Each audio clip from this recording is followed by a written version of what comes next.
Yahobu, Bapak Ibu Pendeta, Sinenge, Majelis dan warga Gereja Amin, ini adalah channel YouTube Sinode Gereja Amin. Karena itu, bagi yang mencintai Gereja Amin, tontonlah, subscribe, like, dan bagikan. Gereja Amin yang tangguh, mandiri, dan peduli. Tuhan Yesus memberkati.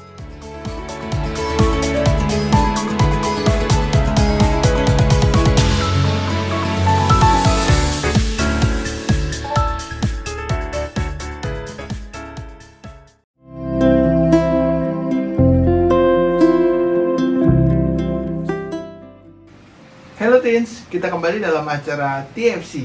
Kali ini kita akan bersama menyimak tulisan dari Pendeta Michael Surajaya dari GKI Seroja dengan judul Menyesal di Akhir. Bersama saya, Sema Krisnawiata Aji, kader Pendeta GKI. Sebelum kita bersama merenungkan firman Tuhan, mari kita bersatu di dalam doa. Mari kita berdoa. Ya Allah yang penuh pengasih, kami mengucap syukur untuk setiap kasih setiamu dalam kehidupan kami. Sebentar kami akan merenungkan firman-Mu, biarlah firman-Mu menyapa setiap kami dan kami boleh senantiasa diingatkan untuk hidup seturut dengan kehendak Tuhan. Kami menyerahkan perenungan kami dari awal pertengahan hingga akhir ke dalam tangan pengasihan-Mu. Di dalam nama Tuhan Yesus melalui kuasa Roh Kudus kami telah berdoa dan memohon. Amin. Ya, rekan-rekan yang terkasih di dalam Tuhan, yang menjadi pusat permenungan kita pada hari ini diambil dari Matius pasal 26 ayat 75. Saya akan membagikannya untuk kita semua. Demikian firman Tuhan. Sebelum ayam berkokok, engkau telah menyangkal aku 3 kali. Lalu ia pergi keluar dan menangis dengan sedih. Rekan-rekan yang terkasih, ada sebuah ungkapan yang mengatakan, untuk mengetahui berharganya 1 jam, bertanyalah kepada orang yang ketinggalan pesawat. Untuk mengetahui betapa berharganya 1 menit, bertanyalah kepada orang yang ketinggalan kereta. Untuk mengetahui betapa berharganya 1 detik, bertanyalah kepada atlet lari yang mendapatkan medali perak. Penyesalan selalu datang terlambat bagi setiap kita, dan rasanya sangat pahit. Kalau penyesalan datang di awal, mungkin kita bisa meminimalisir segala sesuatunya. Hal inilah yang digambarkan melalui ungkapan tersebut. Kalau kita bersama-sama mengalami keterlambatan dalam kehidupan kita, pasti berujung kepada penyesalan. Nah, rekan-rekan yang terkasih di dalam Tuhan, tentunya dari setiap penyesalan dalam kehidupan kita, kita harus belajar dan melihat apa yang berharga dari semuanya. Asalkan perasaan menyesal yang kita alami dihadapi, diolah dengan kebijaksanaan. Namun, apa yang akan terjadi jika penyesalan tidak dialami dan bahkan mungkin tidak diolah dengan baik dalam kehidupan kita? Kita akan terus-menerus menyalahkan orang-orang di sekitar kita. Kita akan terus-menerus menyalahkan diri kita sendiri bahkan atas kelalaian kita.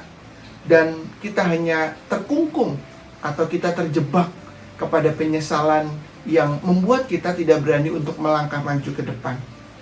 Teens, Petrus pernah menyangkal Tuhan Yesus sebanyak 3 kali. Dan penyangkalan yang ketiga ditandai dengan suara ayam berkokok. Menyadari hal itu, Petrus merasa benar-benar sangat sedih. Hingga kalau di dalam Alkitab kita, mungkin ada respons menangis dari Petrus. Dia tidak nyangka dirinya benar-benar menyangkal Tuhan Yesus. Seperti yang telah dikatakan Tuhan Yesus, peringatan kepadanya, dia tidak mengindahkan itu. Penyesalan muncul setelah ia melakukan penyangkalan tersebut. Dan Petrus menyadari bahwa semua itu terjadi justru karena dirinya sendiri yang tidak percaya kepada kata-kata Tuhan Yesus. Teens, kita belajar dari kisah Petrus. Pahitnya penyesalan dapat dirasakan oleh siapa saja, termasuk oleh seseorang yang dekat dengan Tuhan. Maka setiap kita juga diingatkan untuk berhati-hati sebelum penyesalan itu datang.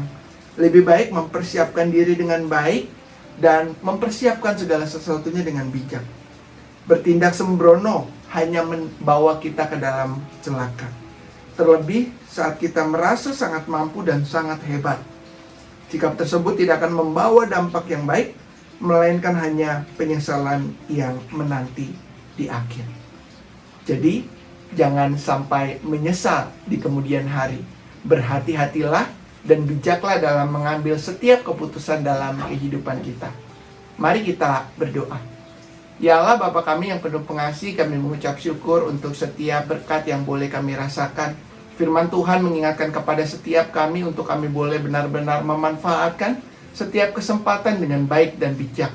Mampukan kami sebagai anak-anak Tuhan untuk boleh mengambil setiap keputusan seturut dengan kehendak Tuhan dan menghindarkan akan penyesalan yang membuat kami justru tidak berani untuk melakukan segala sesuatu di tengah kehidupan ini. Kami menyerahkan permohonan kami di dalam nama Tuhan Yesus melalui kuasa Roh Kudus. Kami telah berdoa dan memohon. Demikian renungan kita pada hari ini. Terima kasih sudah menyaksikan. Jangan lupa ya untuk like, komen, dan subscribe. Tuhan Yesus memberkati.